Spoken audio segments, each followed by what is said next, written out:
ગ્રામ પંચાયતની ચૂંટણીનો જંગ જામશે। 22 તારીખે ગુજરાતના 8326 ગ્રામ પંચાયતોની ચૂંટણી થશે। ઉમેદવારી પત્ર ભરવાનો આજે અંતિમ દિવસ। 2 દિવસ બાદ ચૂંટણી માટેનું ચિત્ર સ્પષ્ટ થશે। હજારો ઉમેદવારો ગ્રામ પંચાયત ચૂંટણી લડવા માટે સજ્જ છે। આવતીકાલે ઉમેદવારી પત્રોની ચકાસણી થશે। 11 જૂને ઉમેદવારી પરત કરવાનો અંતિમ દિવસ છે। 25 જૂને ગ્રામ પંચાયતોની ચૂંટણીની તારીખો મતગણતરી થશે। બેલેટ પેપરથી ગ્રામ પંચાયતોની ચૂંટણી થાય છે। 8326 ગ્રામ પંચાયત જાહેર થઈ છે। ચૂંટણી ગ્રામ પંચાયતની ચૂંટણી સમરસ બને તે માટે ધારાસભ્યો પણ પ્રયાસ કરી રહ્યા છે। સમરસ ગ્રામ પંચાયત અંતર્ગત સરકાર પણ પ્રોત્સાહન આપે છે। સ્થાનિક ધારાસભ્યોનો પણ ગામો સમરસ બને તેવા પ્રયાસ હોય છે।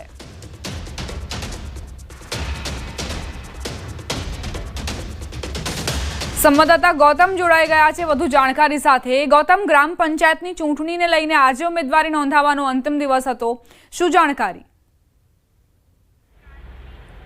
ચોક્કસથી એક તરફ ગુજરાતની અંદર બે પેટા ચૂંટણી યોજાઈ રહી છે, એટલે કે કડી અને વિસાવદર વિધાનસભાની પેટા ચૂંટણી યોજાવાની છે। 19 તારીખે તેનું મતદાન થવાનું છે।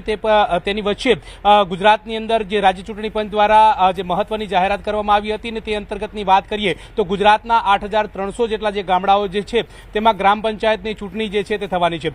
જો કે ગ્રામ પંચાયતની વાત કરીએ તો તેને ગ્રામ સચિવાલયનો દરજ્જો આપવામાં આવ્યો છે અને આ ગ્રામ પંચાયતની ચૂંટણી જે છે તે યોજાવાની છે। આજે ઉમેદવારી પત્ર ભરવાનો અંતિમ દિવસ છે, ત્યારે કેટલા ઉમેદવારો જે છે તે આજે ગ્રામ પંચાયતની ચૂંટણી માટે ઝંપલાવે છે તે ઉપર સૌ કોઈની નજર મંડરાયેલી છે। મહત્વનું સાથે સાથે કે હજારો લોકો જે છે તે ગ્રામ પંચાયતની ચૂંટણી લડવા માટે સજ્જ બન્યા છે। તે ગામના વોર્ડ હોય કે ગામના સરપંચ હોય તે પ્રકારની ચૂંટણી જે છે તે યોજાવાની છે। મહત્વની વાત સાથે સાથે એ અહીં આવી રહી છે કે 8326 જેટલા જે ગ્રામ પંચાયતો જે છે તેમાં ચૂંટણી થવાની છે। ગુજરાતના 33 જિલ્લાઓની અંદર આ ચૂંટણી યોજાવાની છે અને તે અંતર્ગત આજે ઉમેદવારી પત્ર ભરવાની જે અંતિમ તારીખ છે। આવતીકાલે ઉમેદવારી પત્ર જે છે તેની ચકાસણી કરવામાં આવશે। 2 દિવસ બાદ ઉમેદવારી પત્ર પરત ખેંચવાની તારીખ જે છે તે થશે અને ત્યારબાદ ચૂંટણી માટેનું જે ચિત્ર જે છે તે સ્પષ્ટ થશે, એટલે કે કેટલા ઉમેદવારો જે છે તે મેદાને ઉતરે છે અને ગ્રામ પંચાયતની ચૂંટણી માટે કેટલા ઉમેદવારો જે છે તે ચૂંટણી લડવા માટે તત્પરતા દાખવે છે। મહત્વનું એ છે કે ગ્રામ પંચાયતની ચૂંટણીની વાત કરીએ તો તે બેલેટ પેપરથી ચૂંટણી થતી હોય છે અને આ અંતર્ગત પણ સૌ કોઈની નજર મંડરાયેલી હોય છે। ગ્રામનું જે ગણિત જે છે તે આગવું હોય છે।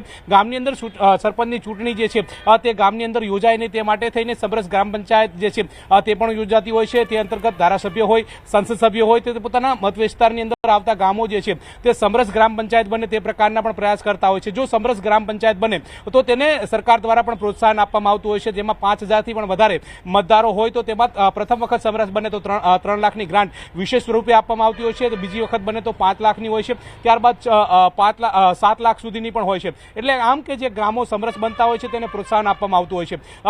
ધારાસભ્ય હોય, સંસદ સભ્ય હોય તે પ્રકારના પ્રયાસ કરી રહ્યા છે। મહત્વનું સાથે સાથે એ પણ આવી રહ્યું છે કે જ્યારે ઉમેદવારી પત્ર આજે ભરવાનો અંતિમ દિવસ છે, 2-3 દિવસ પૂર્વે પણ જે સ્થાનિક લોકો જે છે તેમના દ્વારા એક રજૂઆત ચૂંટણી પંચને પણ કરવામાં આવી હતી। ચૂંટણી પંચને રજૂઆત કરી હતી કે જે ગ્રામજનો પાસે જે સરપંચની ચૂંટણી માટે ઉમેદવારી પત્ર ભરવાનું હોય છે ત્યારે અનેક દસ્તાવેજો માંગવામાં આવતા હોય છે અને તેમાં પણ છૂટછાટ આપે તે પ્રકારની વાત જે કરવામાં આવી હતી। ત્યારબાદ ચૂંટણી પંચે પણ મહત્વનો નિર્ણય જે છે તે કર્યો હતો અને તે અંતર્ગત પણ જે સીધા વેમાની અંદર ચૂંટણી પંચાયત લડવા માટેના ફોર્મ ભરી શકે તે પ્રકારનો પણ એપ્રોચ કરવામાં આવતો હતો। આ પ્રકારની બાબતો સામે આવી હતી, પરંતુ આજે ઉમેદવારી પત્ર ભરવાનો અંતિમ દિવસ છે। અંતિમ દિવસ બાદ સાંજે 6 વાગ્યા પછી ખ્યાલ આવશે કે કેટલા ઉમેદવારો જે છે તે મેદાને ઉતરે છે, કેટલા ઉમેદવારો ગ્રામ પંચાયતની ચૂંટણી લડવા માટે સજ્જ બને છે। તેમાંથી ગ્રામ પંચાયતની અંદર જે સદસ્યની ચૂંટણી યોજાતી હોય છે તેમાં કેટલા સદસ્યની ચૂંટણી સમરસ થતી હોય છે અને કેટલા ગ્રામ પંચાયતની ચૂંટણી સમરસ થાય છે અને કેટલા ગ્રામ પંચાયતની ચૂંટણી યોજાય છે તે ઉપર સૌ કોઈની નજર મંડરાયેલી છે। ત્યારે 2 દિવસ બાદ ચિત્ર સ્પષ્ટ થશે